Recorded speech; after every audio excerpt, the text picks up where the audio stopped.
할렐루야, 할렐루야. 우리 옆에 분에게 한번 축복합니다. 잘 오셨습니다. 오늘 당신에게 좋은 일이 일어날 것입니다. 우리 함께 축복합니다. 오늘 당신에게 좋은 일이 일어날 것입니다. 아멘. 고백대로 되어질 줄로 믿습니다. 그래서 참 신앙이 고백이 중요합니다. 여러분의 그 고백대로 이루어지기를 주님의 이름으로 축원합니다. 할렐루야. 오늘 말씀은 사무엘상 11장 1절로 8절, 위기를 기회로 보는 신앙. 이렇게 똑같은 위기인데 그 위기를 기회로 우리가 바라볼 수 있는 신앙의 눈이 열려지기를 간절히 소망합니다. 시를 하나 읽어드리려고 합니다. 이렇게 시작합니다. 제목은 그래서 그러셨구나 라고 하는 시입니다. 커다란 나무 앞에 서 있다. 또렷이 보인다. 나무만 보인다. 그러다 몇 걸음 생각지 않게 돌아서서 걷다가 다시 돌아본다. 나무들이 보인다. 그리고 또다시 걷다가 뒤돌아본다. 얼마나 걸었을까? 다시 돌아볼 때 숲이 보이고 산이 보이고, 또 한참을 걷다 보니 산맥이 보인다. 그리고 숲길 사이로 걸어온 길이 보인다. 그랬구나. 그래서 그러셨구나. 이 아름다운 풍경을 위해 그토록 돌아서서 걷게 하셨구나. 이는 유명한 작가가 쓴 것이 아니라 며칠 전 새벽에 기도 가운데 그날 말씀을 묵상하는 제가 쓴 시입니다. 여러분 표정이 그래서 그랬구나 라는 표정 같아요. 제가 그렇게 쓴 이유가 있어요. 그날 말씀이 이런 겁니다. 약속의 그 땅에서 떠나 큰 꿈을 꾼, 그리고 기대를 가진 이스라엘 백성들이 도착한 곳이 홍해 앞이었어요. 광야를 지나서 2달, 3달 가까이 지나서 이제 홍해 앞에 도달한 그들이 홍해를 보면서 가장 먼저 느꼈던 것이 홍해다가 아니에요. 왜 이곳에 보냈을까라는 거예요. 홍해다 이러면 참 좋은데 그들이 그런 느낌이 아니에요. 왜? 하나님 왜 이곳에 보내셨어요? 하나님 내가 왜 여기에 와야 돼요? 하나님 우리에게 왜 이런 일을 주십니까? 원망이었어요. 그래서 그들이 모세에게 뭐라고 하느냐? 모세야, 애굽에 매장지가 없어서 이 멀고 먼 곳까지 우리를 오게 한 것이냐? 불평하기 시작해요. 원망하기 시작해요. 제가 그 말씀을 가만히 읽으면서 그 생각이 들었어요. 참 하나님의 뜻을 안다는 것이 너무너무 중요하다는 거예요. 여러분, 우리가 뜻을 아는 만큼 감사할 수 있고 모르는 만큼 불평할 수 있는 거예요. 아까 우리 장로님 기도하시면서 그래, 하나님의 뜻을 정확히 알고 가면 주의 종들 되기를 원하면서 기도했던 것처럼, 그러면 참 좋은데, 여러분에게 묻습니다. 여러분이 일이 있을 때마다, 무슨 문제가 있을 때마다 그 일을 딱 만날 때 이게 하나님의 뜻이 이거구나, 우리가 알고 가는 사람이 과연 몇 명이나 있을까 하는 거예요. 여러분이 어려움을 겪을 때마다 이게 하나님의 뜻이야 이렇게 알고 가면 시험 들지 않아요. 그리고 그 어려움도 잘 지나갈 수 있어요. 어차피 이건 하나님의 뜻이니까 그러면서 넘어갈 수 있어요. 그런데 그럴 사람이 과연 얼마나 있을까? 우리 머리로 알아요. 하나님의 역사와 하나님의 뜻과 나를 향한 하나님의 계획을 알아. 그런데 문제는 뭐냐? 가슴으로 몰라요. 그러니까 문제를 딱 만날 때 우리 어떻게 합니까? 주님, 왜 나에게 이런 어려움을 주십니까? 왜 나에게 이런 고난을 주십니까? 왜 나에게 이런 힘든 과정을 겪게 하십니까? 그리고 우리는 다 지나고 난 뒤에야 뭐라고 합니까? 하나님의 뜻이 여기 있었구나. 그때 깨닫는 거예요. 나무를 볼 때는 나무만 보인다겠잖아요. 문제를 만나면 문제만 보이는 거예요. 그런데 몇 걸음 돌아보니까 그 나무가 아니라 나무들이 보이기 시작하고, 또 돌아서 오다 보니까 이제는 숲이 보이기 시작하는 거예요. 더 멀리 돌아서 그냥 말없이 걷다가 돌아보니까 이제는 산새가 보이고 산맥이 보이기 시작하고, 심지어 내가 걸어왔던 그 길도 보이기 시작하는 거예요. 멀리 가니까 다 보이기 시작하는 거예요. 문제를 만날 때는 야, 이 문제 어떻게 해결해? 하나님 왜 나에게 이런 고난을 줍니까? 이런 홍해를 줍니까? 원망하지만 돌아오고 멀리 와서 보니까 그래서 그러셨구나. 하나님이 이런 뜻이 있었구나. 자, 하나님께서 왜 저들을 블레셋 땅, 가장 가까운 그 해변의 블레셋 땅이 아니라 멀고 먼 시내 광야까지, 시내산 아래까지, 홍해까지 인도하셨을까요? 너희들 고생 좀 해봐, 하나님이 그런 걸까요? 너희들 말 안 들으니까 고생을 많이 해야 돼, 그런 걸까요? 아니에요. 성경은 분명히 이때의 일을 이렇게 말합니다. 저들이 길 가다가 전쟁을 만나면 다시 돌아갈까 하여 그랬어요. 무슨 말이냐? 가까운 길 놔두고 멀리 가신 이유는 블레셋 사람들, 아말렉 사람들, 암몬 사람들 만나서 전쟁을 겪으면 저들이 두려움으로 다시 애굽으로 갈까 하여 하나님은 전쟁을 겪지 않도록 멀리 돌아오게 하셨다라는 거예요. 이게 하나님의 큰 뜻이에요. 이게 하나님의 큰 그림이에요. 근데 이걸 알면 감사가 나와요. 그러셨구나. 근데 이걸 모르면 원망이 나오는 거예요. 근데 방금 말했죠, 이걸 처음부터 알고 가는 사람이 없어요. 그러니까 우리가 믿음의 사람이라 할지라도 좌절하고 절망하고 때로는 원망하는 거예요.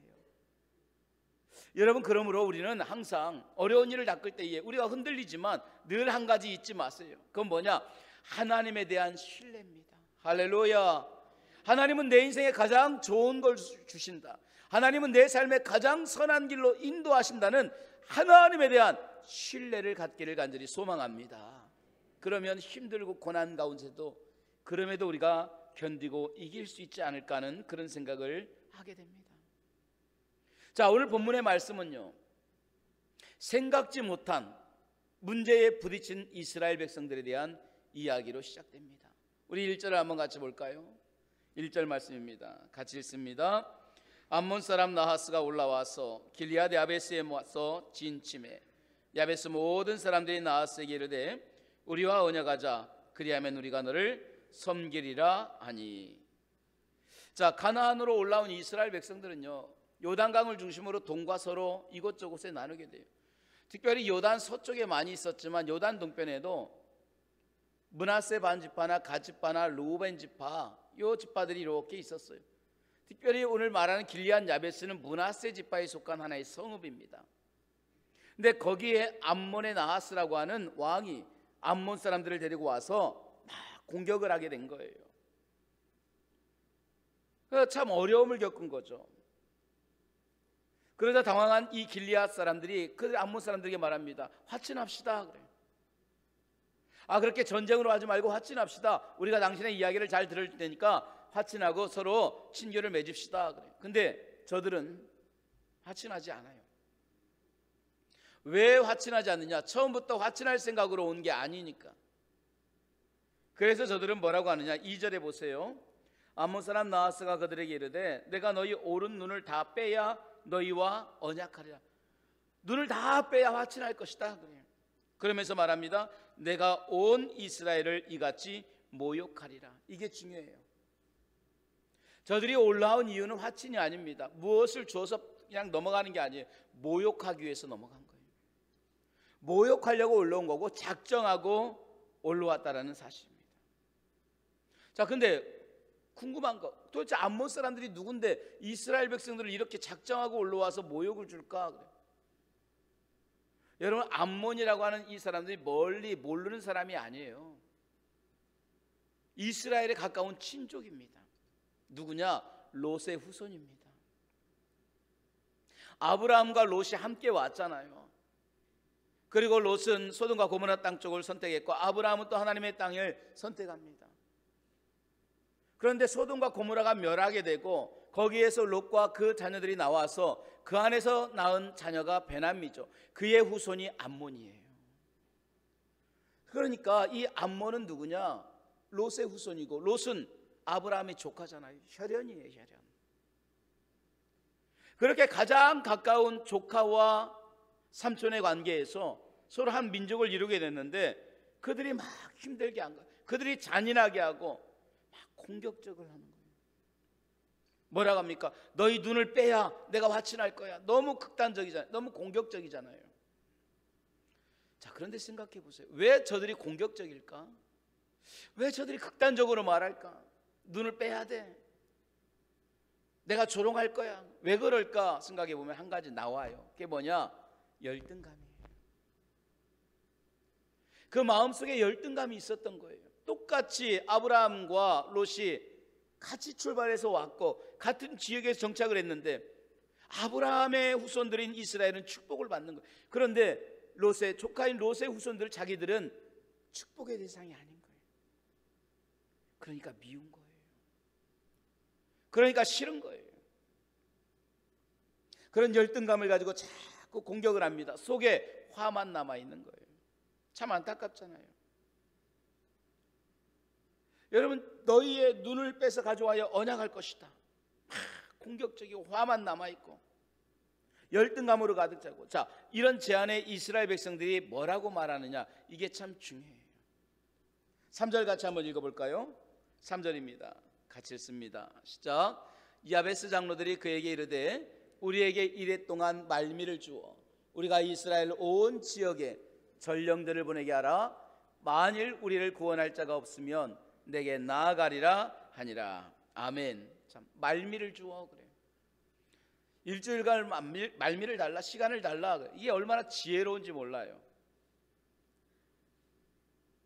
여러분, 가정도 마찬가지예요. 막 부딪힐 일이, 살면서 부부간에 싸울 일이 있어요, 없어요? 예, 있어요. 감사해. 다 속으로 이야기하는데 우리 부부간에 다 싸우잖아요. 다투잖아요. 모두가 그래요. 저희도 마찬가지예요. 그러면은 막 이쪽에서 막 한쪽으로 올라오면은 똑같이 싸워요. 그럼 뭐냐? 싸움이 극단적으로 갑니다. 내가 질서냐 하면서 막 싸우는 거예요. 근데 여러분, 이 싸움은요, 나중에 가다 보면 뭐라고? 극단적으로 막 공격적이 되고 상처를 주고. 그럴 때는 뭐냐? 그냥 나가버리는 거예요. 그럼 또 뒤에다 대고 말해요. 사람을 무시하고 나간다고. 그게 나가는 게 낫어요. 시간을 갖는 거예요. 불이 하나 올라오고 하나 올라오면 막 태워가지고 하는 것보다 좀 나가가지고 있는 게 나아요. 어느 90세 된 노인의 이야기. 이분이 굉장히 건강한 거예요. 그 신체 나이를 재봤더니 아니 70세 60세의 그 젊은 그 나이에가 나오는 거예요. 모두가 궁금한 거예요. 아니 어르신, 어떻게 지금 90세가 됐는데 이렇게 건강하십니까? 비결이 뭡니까? 비결이 하나 있지. 아, 그 비결 좀 얘기해 달라고.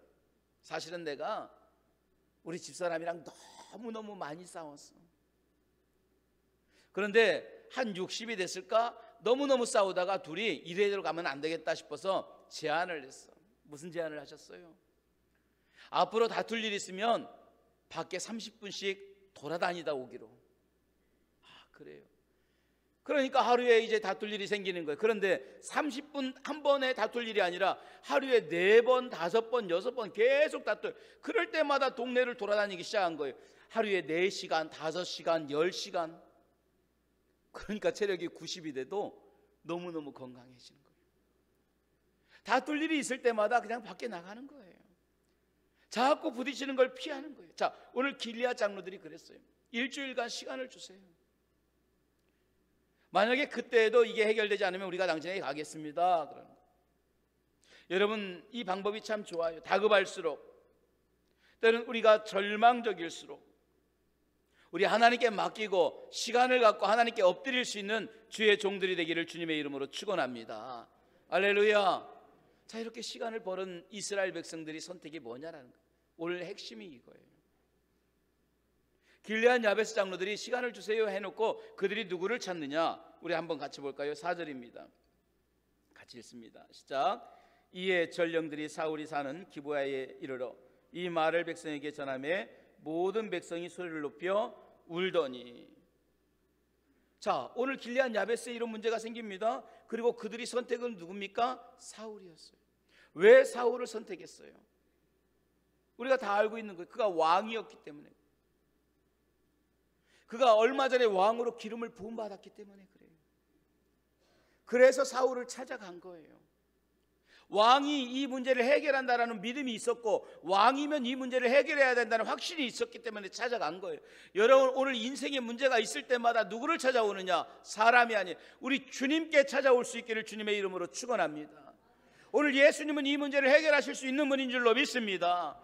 오늘 예수님은 내 인생의 수많은 문제를 해결하시는 분인 줄로 믿습니다. 그래서 우리는 주님께로 오는 거예요. 내 인생의 문제를 가지고 예수님께 찾아오는 거예요. 자, 그런데 중요한 건 지금 사울이 뭐 하고 있어요? 5절에 보니까 마침 사울이 밭에서 소를 몰고 오다가, 왜 그가 소를 몰고 옵니까? 왕으로 기름 부음 받았는데 인정을 못 받았던 거예요. 우리가 지난 시간에 사무엘상 10장 27절에 그렇게 말하죠. 어떤 불량배는 이르되 이 사람이 어떻게 우리를 구원하겠느냐 하고 멸시하며 예물을 바치지 아니하였더라. 사울이 왕으로 기름을 부음 받았지만, 하나님의 선택을 받았지만 사람들은 무시한 거예요. 네가 무슨 우리의 왕이야? 그 조그만 지파에서, 그 작은 곳에서 우리 인정 못해? 철저하게 무시를 당한 거예요. 그러고 나니까 그거 할 일이 없어. 그러니까 뭐합니까? 가가지고 밭일을 하는 거예요. 이스라엘이 분열이 됩니다. 인정한 사람들도 있고 무시한 사람들도 있고 멸시한 사람들도 있고 다 갈라지게 된 거예요. 그런데 이런 상황 속에서 뜻하지 않게 암몬이 쳐들어온 거예요. 그러니까 사람들이 분열된 그곳에서 찾을 수 있는 게 누구냐? 왕이었던 거예요. 그래서 사울을 찾아왔던 거예요. 저는 이 말씀을 가만히 보면서, 야, 이게 하나님의 뜻이구나. 이게 하나님의 질서고 이게 하나님의 계획인 줄로 믿습니다. 인정받지 못하는 그 사람을, 그래서 자기 밭을 갖고 있던 그 사람, 멸시받던 그 사람을 다 찾아오게 만들고 한순간에 이스라엘이 하나가 되게 만드는 거예요. 모두가 한 마음을 갖게 만들고 모이락해서 모여지는 게 아니에요. 자, 8절 보세요. 사울이 베색에서 그들의 수를 세어보니 이스라엘 자손이 30만 명이요 유다 사람이 3만 명이라. 우리 장자야 했던 우어르식과 특권을 가졌던 유다 사람도 3만 명이나 나오고 이스라엘 전체가 33만 명이 하나와 같이 나오더라. 사울이 모이락해서 모이겠어요? 설령 그가 일하지 않고 왕으로 있다고 해도 사람들에게, 야, 우리 이런 문제가 있으니까 지금 길리앗 야베스 도와줘야 돼 한다고 누가 오겠어요? 아무도 안 와요. 그건 네 일이야. 무시하고 말아요. 힘싸움이나 할 거예요. 그런데 생각지 못한 사건으로 말미암아 하나님께서 저들을 하나로 모으게 만들고 갈라졌던 이스라엘이 하나가 되게 하시고 위기가 기회가 되게 하시는 거예요. 이 놀라운 그림을 그리시는 분이 누구냐? 하나님이신 줄로 믿습니다. 하나님이 우리의 인생을 그렇게 만들어 가시는 줄로 믿습니다.